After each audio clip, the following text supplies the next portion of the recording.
Public trust is the building block of every successful organization you see out there. Without public trust, there can never be sales, there can never be customers, there can never be business at all. For anyone to market their products and somebody to buy, there must be that kind of gap that has been sealed through the public trust. However, public trust has been a common hit in the recent days. This is because most organizations have shifted from managing their public profile to managing their internal problems, and as a result, we have had organizations which have very minimal or very low public trust, and this brings on the trust deficit in every organization, at least in most of them. If you can find a way to seal the trust deficit, trust me, you'll be able to make more and more, because more customers will like to come to your business, more customers will like to be associated with you. And in this regard, I actually referenced to a certain Senate hearing in the year 2024, where I remember seeing the advocate, that is Ndegwa was saying, I think it was the impeachment for Meru County Governor, and the advocate was saying, having 3 impeachments in 2 years, that's not a political problem. And I think he said that was a trust deficit problem. And I was like, wow, how do I at least help to seal the public trust and to be able to reduce the trust deficit? And I think in my capacity as a data analyst, I was able to dig into data. That is the 2024-2025 financial year. The Office of the Control of Budget, the report she was able to give, and I found some serious problems here. And at least from that, I could see what the advocate was saying in real plain light. Let me show you what he was saying. What he was meaning is, there are some small intricacies which were triggering the MCAs and the people's representative to be able to resent the governor by then and try to get her out of office at every cost, and I was able to find a few ones. And the budget was, this is financial year 2024-2025, and the budget was close to 12 billion for Meru County only, and the development projects were assigned 3.8 billion, while the recurrent expenditure was assigned about 9.23 billion. Already there is a problem in that, because why should we have at least more than 70% of our revenue going to the recurrent budget, where the development budget is only 3.8 billion? Of course, that only 30% goes to development, and the law requires 30%. Already trust deficit comes in. If the law requires 30% and they assign the exact 30%, that already shows some problem, because if I saw 50% going to the development project, at least I could see goodwill, good intent, and such kind of things. But here we find the law requires 30% and we assign the exact 30%. Already trust deficit shows there. I also looked at the wage bill, and the wage bill, I found that the wages were going to these totals, or the salaries, or the wages, or the remunerations of the county, and it was estimated to be around 5.29 billion. That is a 40.35% share of the total budget.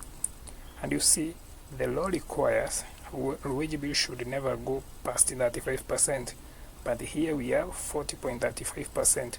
What does that show? That already clearly tells us the cap is 35% and the county has put it to 40.35. Already that tells us the county is non-compliant. At least already another trust deficit shows up, where the county prefers to pay more than what the law requires. I believe that was also a source of non-compliance and the trust deficit.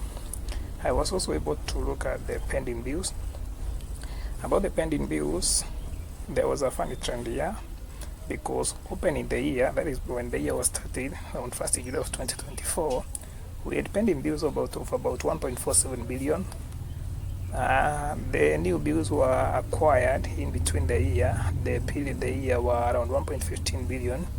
We paid 954.57 million and ended up with a higher figure to close the year. than the figure we came with, the figure that was carried forward. What does this tell us? Already we owe people more than 1.74 billion. This already worsens the situation than we found it. And already you can see another trust deficit where we find it here. I was also able to see the pending bills and how old they are. And 1 year we had about 1.22 billion. The trend was going slower, but already you see we owe people more than over 523 million in total, which is over 1 year, and some are even 3+ years old. Still you can see the trust deficit. We have the development absorption. The development absorption shows that executive absorbed over 73%, while the others were left with some. The county assembly was left with something very small.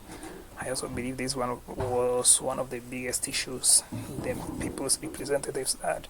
Why should the county executive absorb 73%, leaving us with something close to 27%?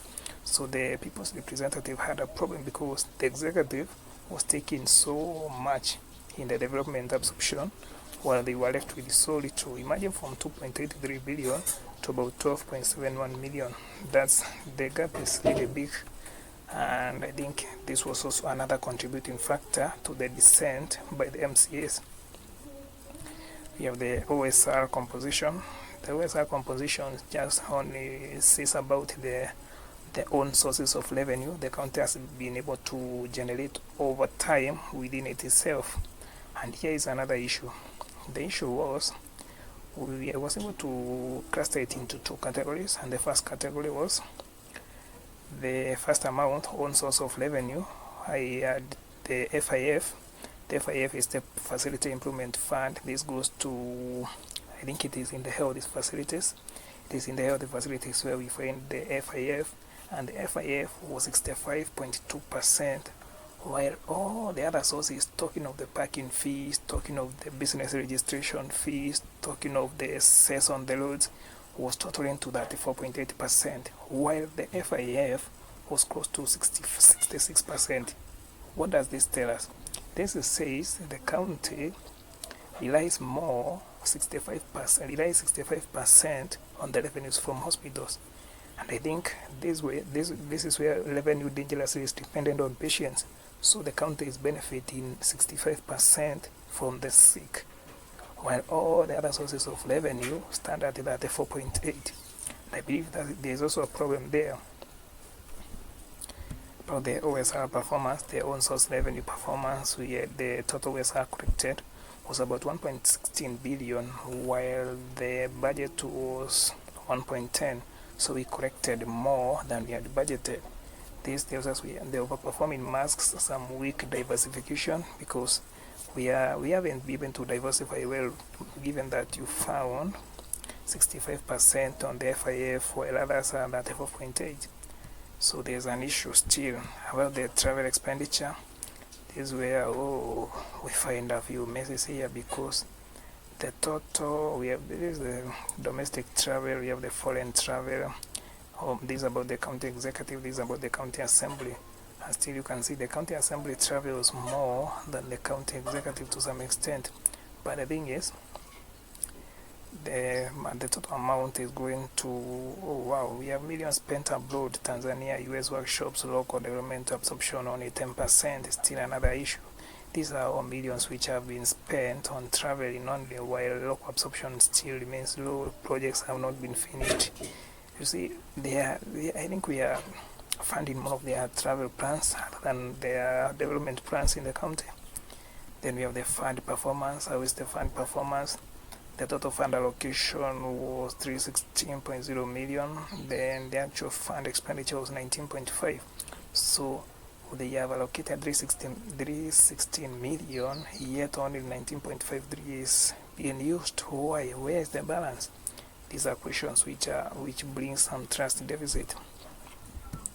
The liquidity position, we have a pending bills of about 1.74 billion. At least as the year was closing, we had about 1.74 billion.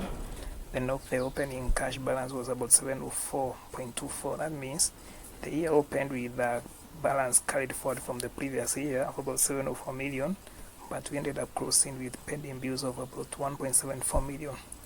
And when you look at all these factors here, you can clearly see what the advocate was saying. It is not about a political issue.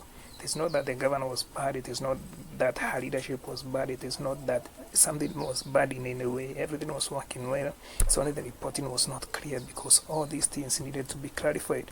And I don't mean there are serious issues here. What I mean is there needs to be clarifications. Why the differences, why the questions are rising, why are all these questions coming up? If someone was there to help them to be able to clear the air, there could not be this trust deficit. The MCAs could trust the governor, the county assembly could trust the executive, and by that I mean there could be harmony in between the two forms, the two arms of government. But instead, there was no one to report. Then there was that tension in between the two arms of government, and that led to hostile of the previous leaders.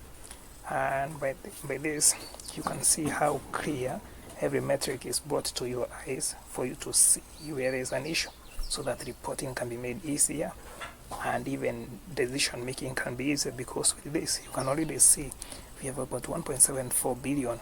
That is the closing balances 30th June 2025. The previous year, all these ones are people owned, and by that you can see the absorption data and everything. And for those who require to verify this data, this data is actually from the Office of the Control of Budget, the report she was able to give. It is here, you can find it here. Let me see.